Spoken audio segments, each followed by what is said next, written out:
First responders are often the first ones, of course, on the scene of tragedies, of crises.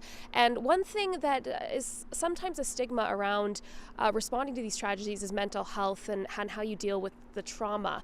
Mitchell Lapchuk is a volunteer firefighter, and you also teach other volunteer firefighters, including a course this weekend, which will incorporate some of that dealing with PTSD. Thanks so much for joining me today. So yeah, we'll be teaching. I'm teaching what they refer to as 1000. It's the entry firefighting course, and on that, I always like to touch on reducing the stigma, letting people know that it's not a bad thing to reach out for help, and that it's yeah. Sorry. When you were going through your training, was that ever a part of what they taught you? They mentioned, you're going to see some stuff you're never going to unsee, but that's pretty well as far as it went. There wasn't so much a talk about, who to call and what to expect. So you've obviously dealt with some situations yourself. I know in 2010 you responded to something that was very difficult for you. Can you tell us a little bit about that? When I was in high school, I came upon a 2-vehicle MVC. I was a junior firefighter, and I was to report to the fire hall. And I came upon it and tried to offer my assistance. Unfortunately, I wasn't able to do too terribly much, in my opinion.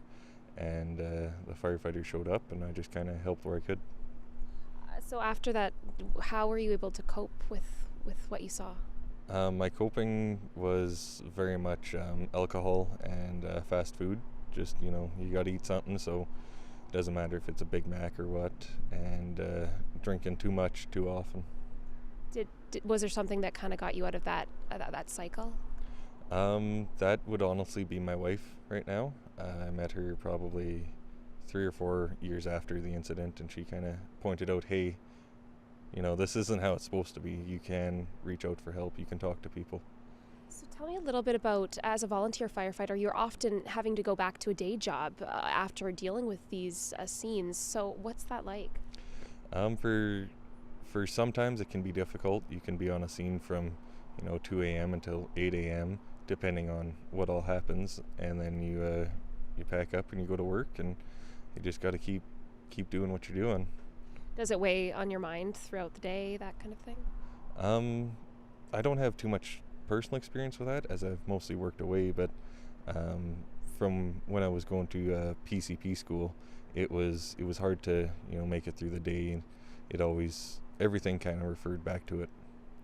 So, I mean, recently, first responders, including yourself, had to respond to a very traumatic situation with the Humboldt Broncos bus crash. Well, we won't get into the details of what happened there, but how are you feeling since then? How has it been going for you?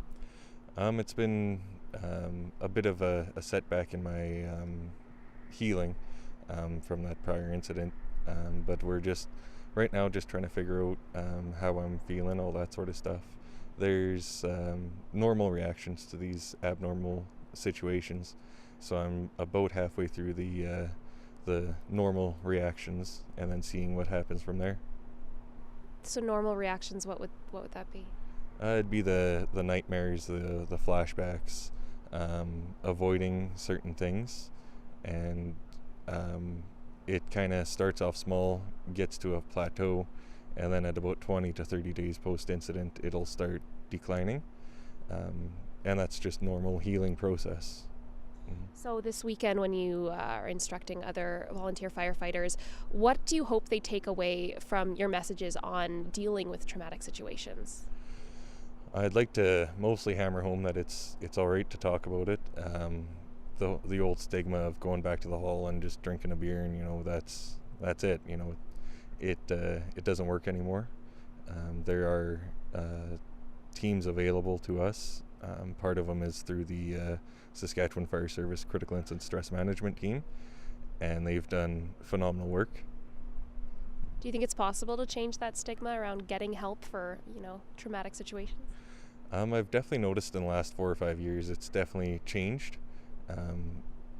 Even when I go to the first responder conference in Moose Jaw, you can sit down and you can talk to someone and say, I've had my rough calls and this is what I'm doing, and they say, well, this is what I'm doing, and you can come together as a community and kind of lean on each other.